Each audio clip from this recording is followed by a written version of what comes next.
भारतीय काव्य शास्त्र यूजीसी नेट जेआरएफ की इस कक्षा में आपका स्वागत है। आमोदनी हिंदी साहित्य, जिस पर अभी यूजीसी नेट जेआरएफ की कक्षाएं चल रही हैं, जिनमें हमारा विषय है भारतीय काव्य शास्त्र। और भारतीय काव्य शास्त्र का टॉपिक है काव्य के तत्व। जैसा कि हमने आपको इससे पहले की कक्षा में भी काव्य के तत्व के बारे में बताया था कि काव्य के तत्व क्या होते हैं। काव्य के तत्व होते हैं जिनसे मिलकर काव्य की रचना होती है या कविता बनती है। वह होते हैं काव्य के तत्व के कौन कौन से एक एलिमेंट। मैंने आपको बताया था कि कोई भी वस्तु किसी न किसी तत्व से मिलकर बनी होती है, वैसे ही काव्य है जो किसी न किसी तत्व से मिलकर बना होता है। तो हमने आपको कल बता दिया था।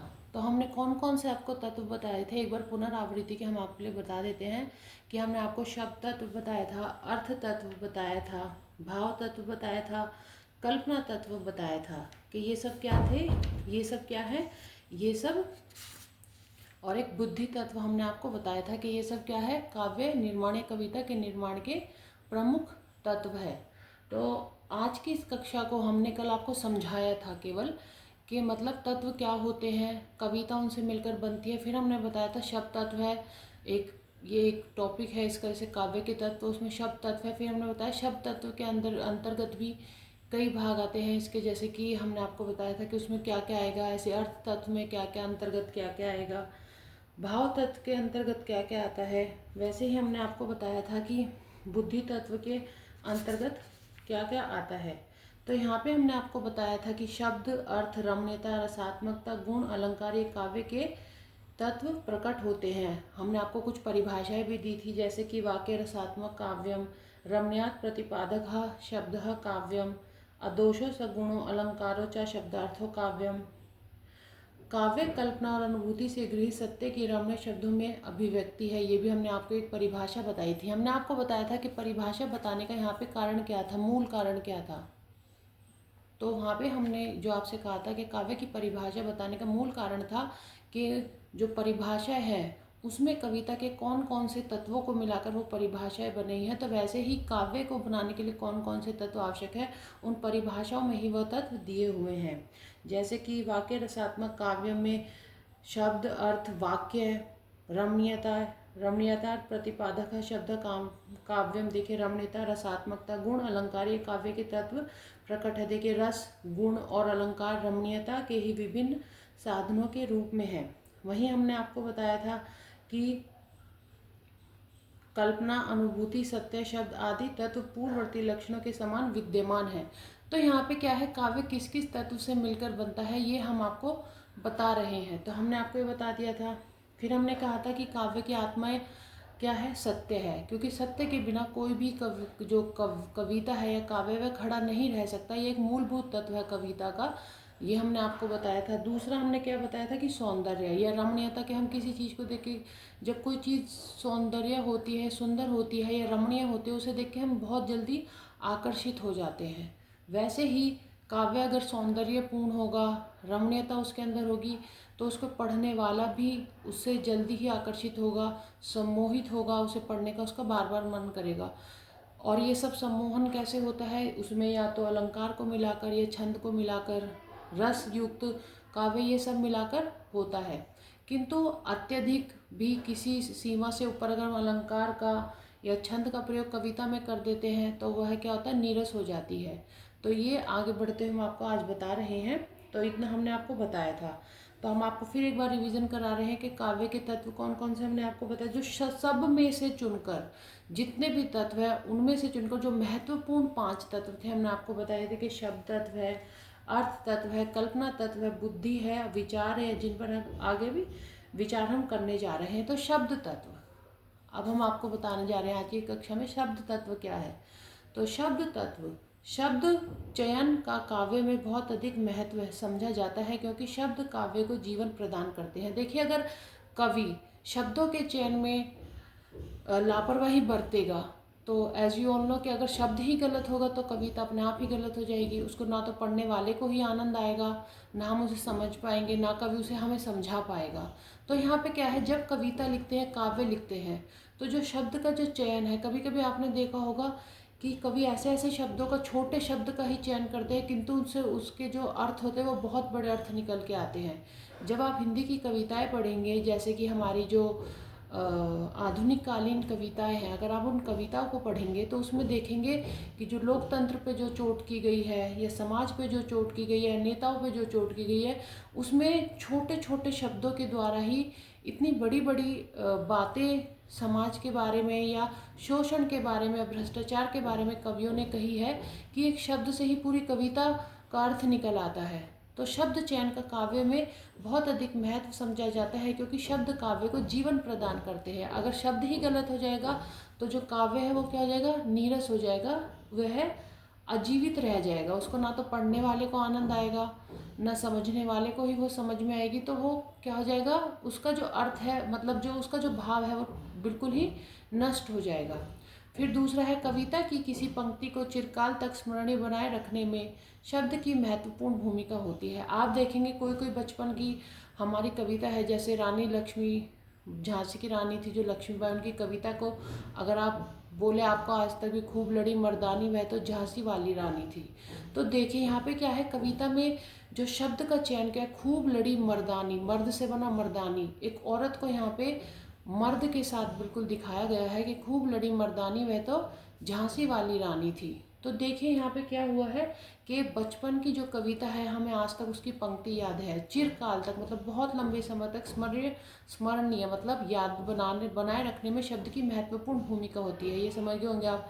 यह कवि कल्पना का प्रेरक भी होता है। अब जो कवि की कल्पना है उसको अगर मूर्त रूप देना है कवि, तो प्रेरक कौन होता है, उसका प्रेरणा देने वाला कौन होता है, शब्द ही होता है। क्योंकि अपनी कल्पना का प्रयोग कवि कब कर सकता है, जब उसमें जैसे एक उद्दीपन हो या एक प्रेरक कोई हो, जैसे कि किसी चीज़ को निकालने के लिए। तो सबसे ज़्यादा जैसे खूब लड़ी मर्दानी, मर्दानी यहाँ पे क्या है, एक कवि को एक प्रेरक शब्द है ये, जिसने एक प्रेरणा दी मर्द ने कि हम इसको मर्दानी इस्तेमाल करेंगे। तो ये बहुत एक कल्पना में उसके आए और उसने लिख दिया जो हमें आज तक याद है। एक स्थान के पर उसी अर्थ का दूसरा शब्द रख देने से प्रभाव नष्ट हो जाता है। ये आपको पता ही है। जैसे कोई भी कविता है, अगर उसका जैसे कोई भी कविता है, जब उसको हम लिखते हैं तो वहाँ पे जो शब्द हम इस्तेमाल कर रहे हैं, अगर उसी अर्थ का दूसरा शब्द हम वहाँ पर रख देते हैं तो उसकी क्या होती है, प्रभाव नष्ट हो जाता है। जैसे कि पर्यायवाची, जैसे कि किसी का, जैसे एक होता है मेघ, काले मेघा काले मेघा, एक होता है बादल। अब काले बादल पानी बरसाओ। देखो एक गाने की पंक्ति है कि काले मेघा पानी तो बरसाओ। तो यहाँ पे मेघा हमने इस्तेमाल किया, उसका अलग प्रभाव आता है। यहाँ पे मैं बोलूँ काले बादल पानी तो बरसाओ, तो प्रभाव उतना अच्छा नहीं आ रहा है। तो यहाँ पे क्या है कि वही शब्द हमें इस्तेमाल करना है जिसका शब्द क्या करते हैं कि एक प्रभाव छोड़ते हैं। तो कवि को क्या करना चाहिए, हमेशा वही शब्द इस्तेमाल करना चाहिए जो प्रभावित करे, पाठक को प्रभावित करे, ना कि उसी के अर्थ का दूसरा शब्द वहाँ पे कोई पर्यायवाची रख दे। जैसे एक होता है नीर, संस्कृत है कूप जल भाता भाका बहता नीर, एक तो नीर है। अगर यहाँ पर एक दो में संस्कृत है कूप जल बाखा बहता पानी, पानी देखो यहाँ पे हमें कुछ समझ में नहीं आ रहा है। तो ऐसे ही हमें क्या करना है कि वो शब्द यहाँ पर हमें इस्तेमाल नहीं करना है, उसकी जगह हमें वही शब्द इस्तेमाल करना है जो प्रभाव छोड़े, या कवि को वही शब्द इस्तेमाल करना चाहिए। तो देखिए शब्द तत्व, मुझे जहाँ तक आशा है आपको समझ आ गया होगा कि काव्य में जो शब्द तत्व है उसकी क्या महत्वता है। आगे बढ़ते हम जानेंगे अर्थ तत्व के बारे में। अर्थ तत्व, अगर इंग्लिश में मैं आपको बताऊं तो what is the meaning of earth तत्व, मीनिंग कि क्या जो काव्य लिख रहे हैं उसका अर्थ क्या है, जो शब्द का हमने चयन किया है उसका अर्थ क्या हमारे ऊपर अर्थ है, जो वो हमारे पर क्या प्रभाव डालता है। ये तो शब्द चमत्कार से युक्त या उससे रहित दोनों ही रूपों में अर्थ अनिवार्य तत्व है।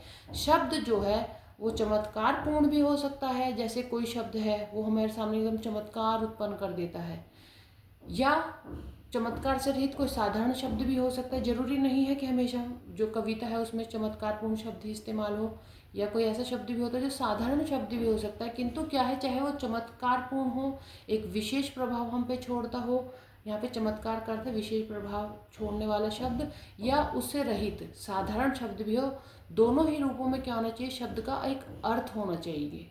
There must be a meaningful word. जिसको हम सभी आसानी से समझ सके, जो हमारे पर प्रभाव छोड़ सके। बिना अर्थ के तो काव्य का अस्तित्व ही नहीं होता। अब कोई भी कविता हम लिख दें और उसका अर्थ ही ना निकले तो क्या फ़ायदा। कई कवि ऐसे हैं जिन्होंने कविताएं लिखी हैं, किंतु उनमें अर्थ जो है कभी कभी बहुत दुरूह हो जाता है समझना। कवि लेके जाना चाहता है कविता को कहाँ और पहुँच जाती है कहाँ, तो उसे समझने में कभी कभी बहुत ज़्यादा दिक्कत आती है। तो क्या है, बिना अर्थ के कोई भी काव्य का अस्तित्व, मतलब उसकी कोई पहचान अपनी होती ही नहीं है। अर्थ शब्द की प्रधान शक्ति होती है। अर्थ क्या है, शब्द की प्रधान शक्ति होती है। जैसे कि मतलब जो शब्द है उसमें एक शक्ति होती है, एक प्रभाव होता है, और वो प्रभाव कौन देता है हमें, अर्थ।